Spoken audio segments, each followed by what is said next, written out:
Brothers and sisters, Brother John, watchmen for that great day. Time to blow the shofar.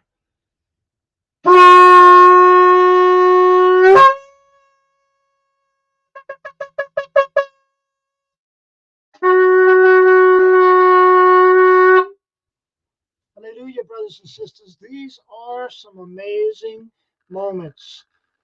I'm going to show you some stuff on the board back here. Oh, let's see.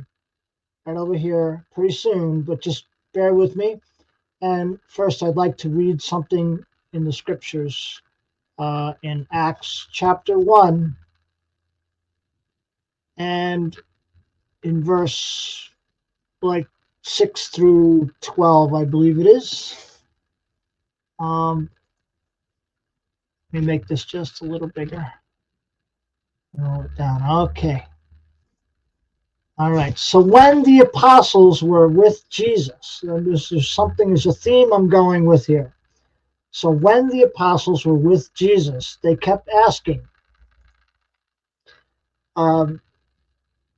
They kept asking him, Lord, has the time come?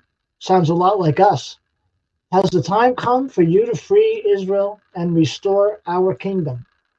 And he replied, the Father alone has the authority to set those dates and times, and they are not for you to know.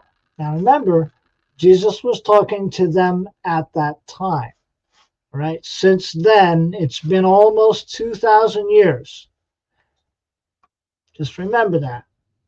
But you will receive power when the Holy Spirit comes upon you, and you will be my witnesses, telling people about me everywhere, in Jerusalem, throughout Judea, in Samaria, and to the ends of the earth. After saying this, he was taken up into a cloud, and while they were watching, and they could no longer see him. So this happened right in front of their very eyes, that he's taken up into a cloud. So he's lifting up off the earth and kind of floating up, and then he disappears into the cloud. As they strained to see him rising into heaven, two white-robed men suddenly stood among them. These are those two angels.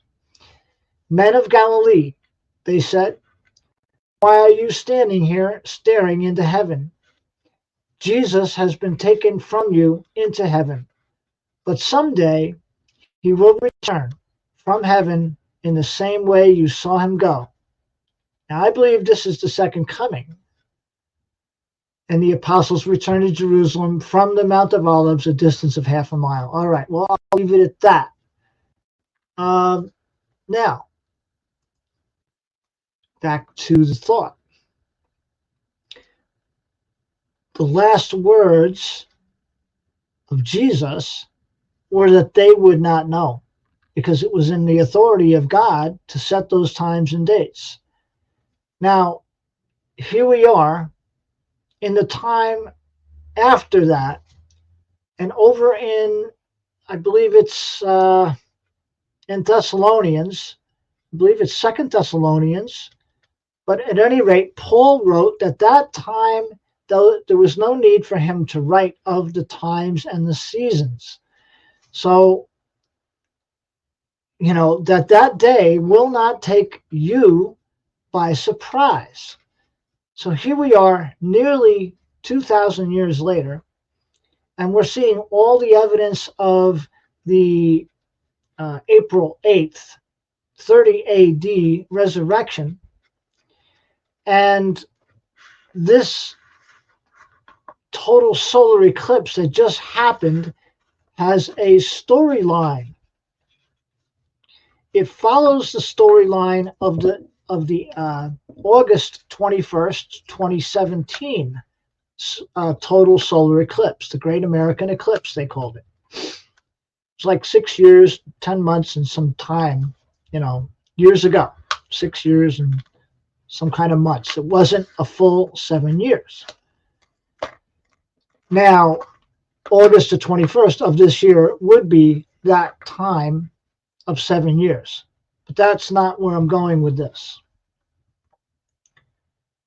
So the problem with the, not the problem, but the timing of this solar eclipse being on the April 8th and having the towns and cities with the names of things like Nineveh and Jonah, that gives us the storyline. All right. In the early one, the one in 2017, it was peace, peace, peace, right? So Salem, Salem, Salem, right? The seven Salems. But now we have the storyline that considers Nineveh and Jonah and Gord and just the different ones that we have come to understand prior to that April 8th eclipse. So that is the storyline now. So it is obvious to me that if nothing happened, which a lot happened on the 8th of April, all right, but not the rapture, but a lot did happen. War started to be confirmed, all right, between Israel and Iran. Israel hitting the embassy in Damascus and killing the ambassador, all right, from Iran. And now we're on the verge of a war with Israel, Israel and Iran. And it's not just going to happen if there is a war with Israel and Iran, which it seems likely, because Iran is clearing their airspace. They're telling the UN that they're confirming that there will be a repayment for what they've done inside Israel. Israel has said that if they do this inside Israel, that they will hit with devastating effect, and they will go after their Iran's nuclear program. Now, this is not even questionable. We know that that's what has been, on the how do I say, on the current events to happen for a long time. There's been plans. There's been drills that they've had. Between America and Israel, drilling to one day hit Iran. So this what we're seeing now is how do I say it? Is it the Third World War? I would have to say we're at the very gate, right at the very gate of the Third World War. I think something happened on the 8th of April with the CERN. Notice the recent news of the man that found the Higgs boson particle, which was named after Higgs and boson, the two scientists, theoretical physicists, whatever you want to call them. But recently, the man died. Higgs just died the other day. There's just so many things in our cultural life here happening. And so anyway, the whole thing about Christ's return, what you read in that Acts chapter 1, verse 6 through 12 or 11, relates to his second coming. This next coming, he's coming in the clouds. He's going to catch those of us who are sealed into the heavenlies. We're saved, we're sealed, we're just not delivered yet. But that deliverance is coming. And with the things that are going on right now in the world, there are just so many things. There's war on the verge of happening. There's anomalies happening. There's all kinds of weather events and all that. Perhaps I'll just bring you to the board over here. Tell you what I've written. All right. So on the board we have 40 days as of April 8th. That's the storyline. Remember, Jesus walked for 40 days after his resurrection. And the 8th of April, 30 AD, was his resurrection day. The day of the eclipse, right? As of April 8th, day of the eclipse, expect warnings war with Iran happening, right? Isaiah 17:1 and Isaiah 17:14, right? So you read the chapter of Isaiah, you'll learn about, well, Damascus is going to become a ruinous heap. There's a 60-foot crack. I noticed this just the other day. There's a 60-foot crack in a Utah dam, and it's now leaking. They're lowering the water level in it to try to stop that crack from becoming a flood situation, and people have to evacuate, and it's called the level 3 when they do that. I also saw that we should expect more dams to hit the news. All right, I don't. This is like in the spirit. I got this. Expect more dams. Just because you're seeing this 60-foot crack in this Utah dam seems insignificant. But dams are always a problem if they get cracks in them. Right? There's possibility of a dam or more than one dam happening as far as a breakage and flooding happening. Expect more space related. Did you hear about the satellite recently that had a near miss with one of America's satellites, and it was a Russian satellite? So space related problems like a satellite war. Should put a question mark there. Satellite war.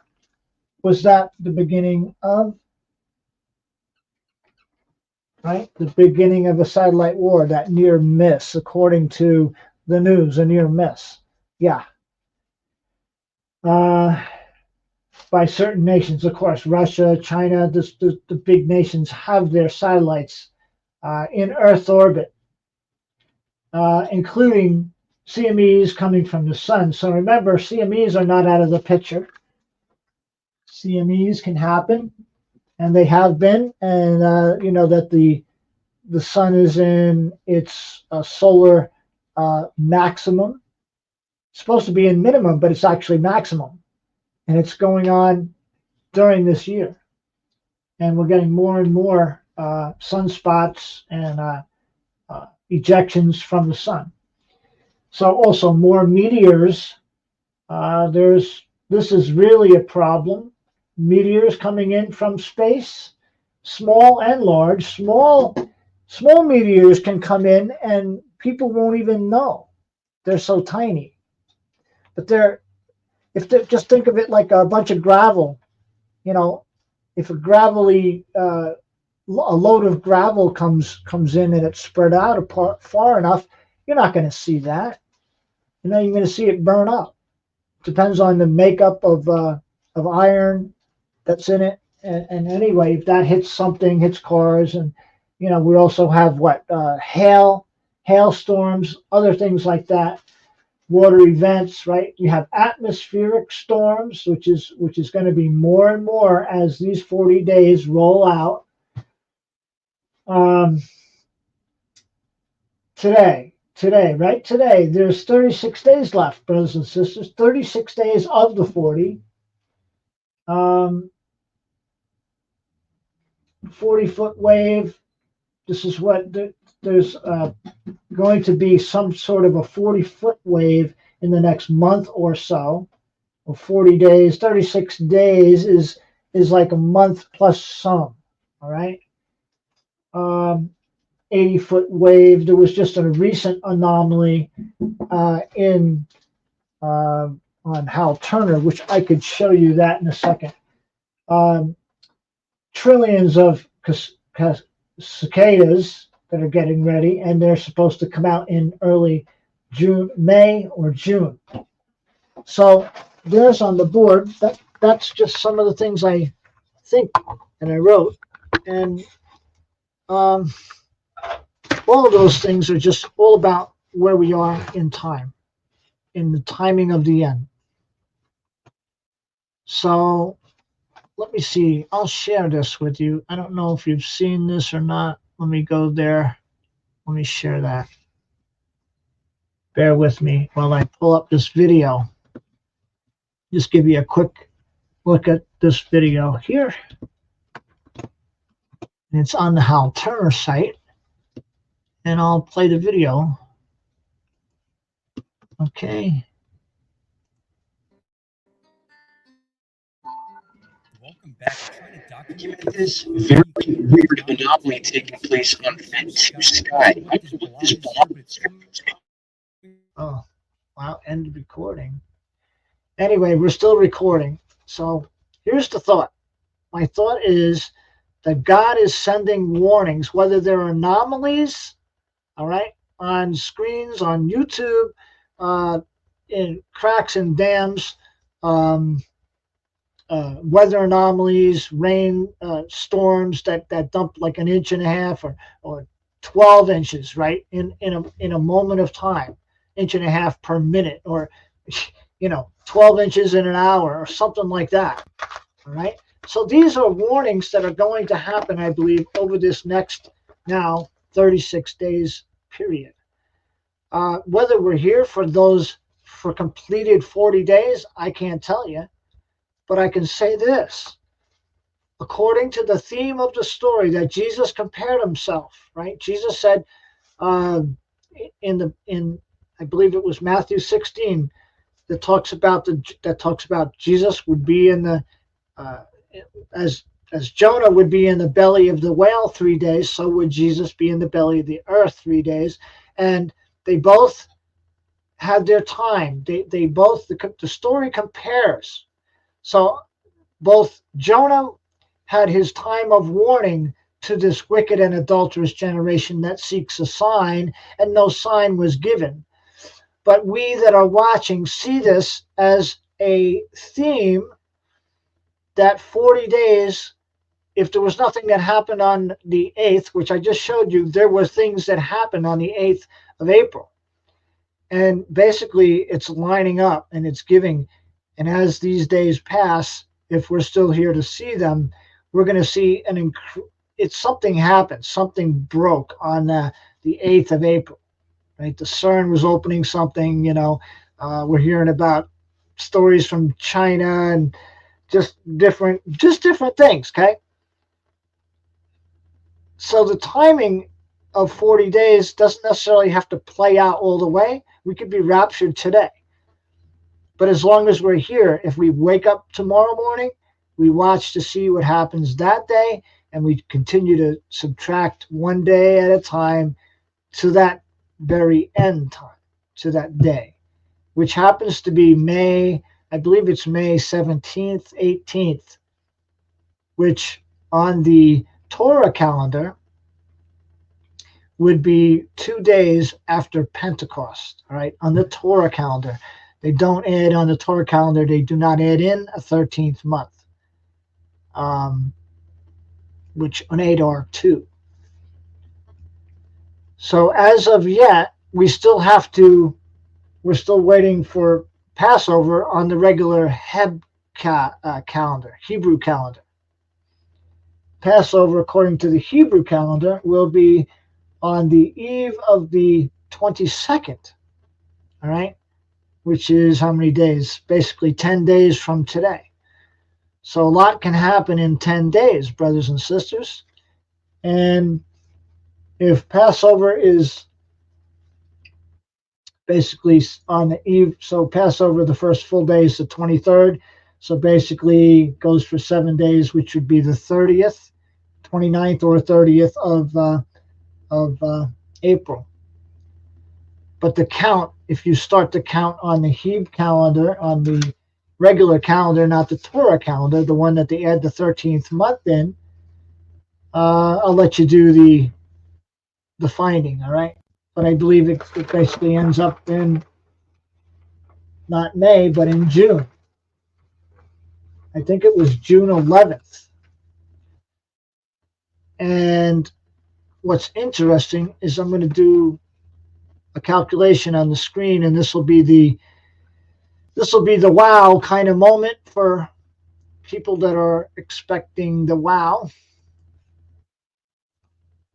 And I think we all expect the wow, don't we? It's great to get one of them wow moments. So let me present this. Let's go from, I'm going to bring the thought to you in a second. Let me set everything up. We're going to go from I'm just going to set it up. So bear with me a second while I am putting the calculation in to the boxes. It takes me some time sometimes. I believe it was the 27th, which is 2030. And I'm going to subtract from that. We're going to subtract what? This amount. And I'll show you in a second. All right. So now I'll put it on the screen. You'll be able to see. See, share. Here we go. So this is going to work off of. All right. Let me go back over to. Let me go to.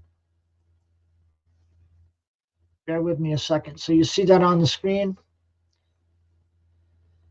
And I'm going to go also to Daniel chapter 8. And we'll go down to like 14. Go to the King James. And here's a calculation using these times. So this is speaking of the Antichrist. He will magnify himself. This is chapter 8 and verse 11. He will magnify himself even to the Prince of Hosts, and by him the daily sacrifice was taken away, and the place of his sanctuary was cast down. And a host was given him against the daily sacrifice, or a group of people that basically worked with him to stop the daily sacrifice, and cast it down. The truth, and cast down the truth to the ground, and practiced and prospered. And then he heard.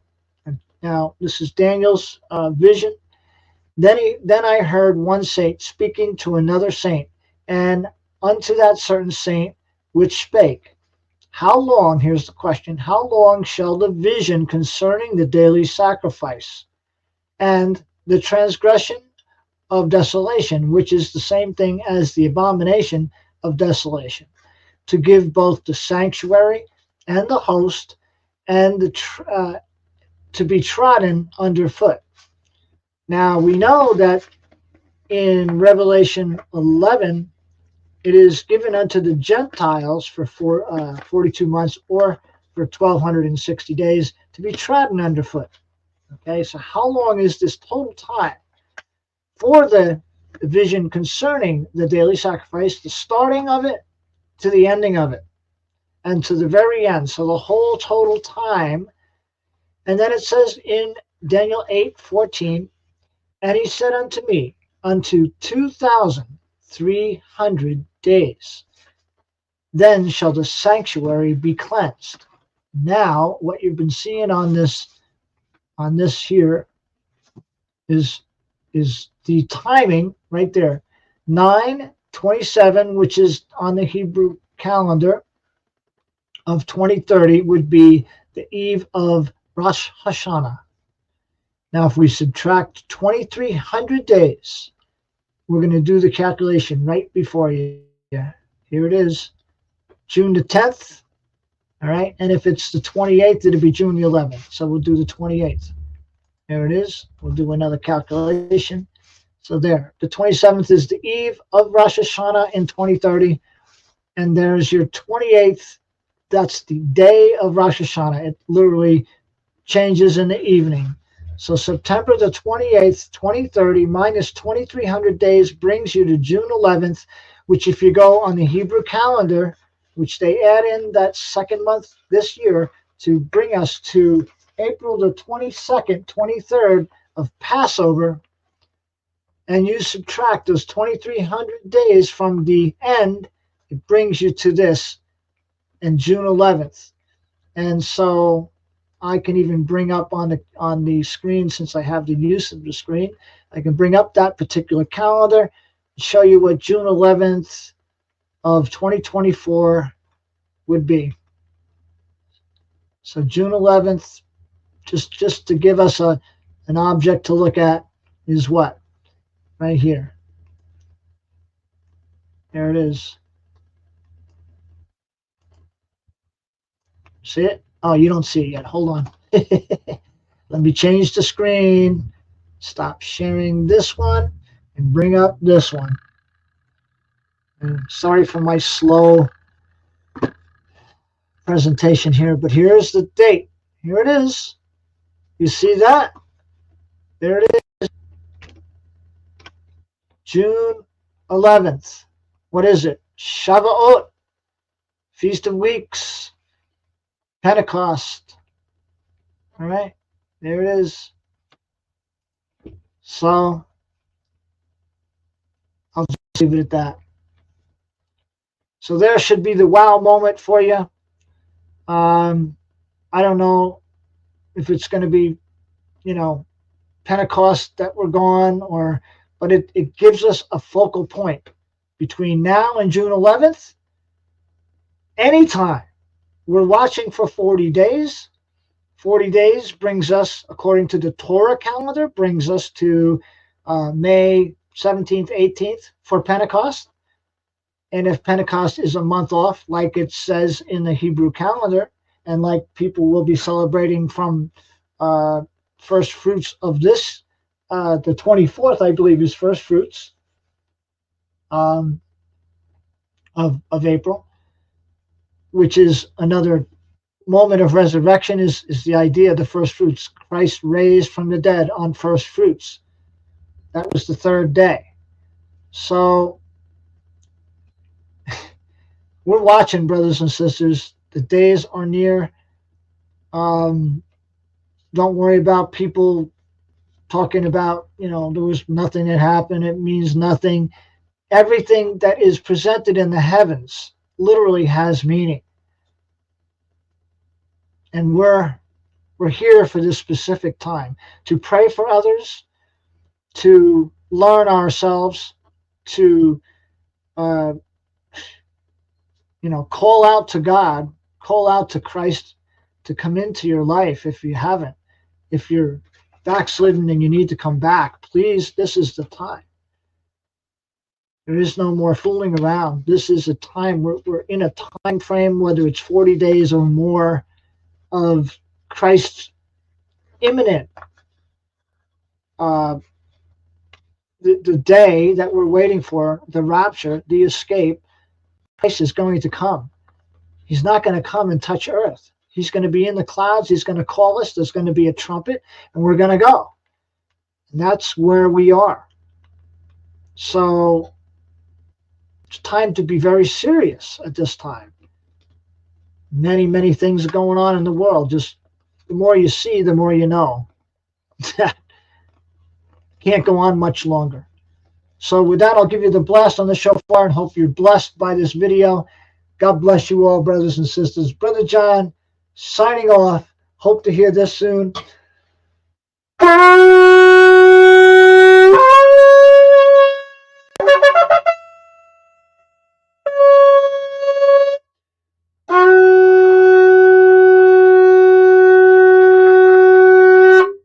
Hallelujah. God bless you all. Keep looking up. My heart is to you, and my heart. We're alike. We're sealed. We're signed and sealed, just not delivered yet, but daily we're being delivered. So keep that in mind. The day of our redemption is near. Love you all. God bless you all. Brother John, watchman for that great day. See you in the clouds.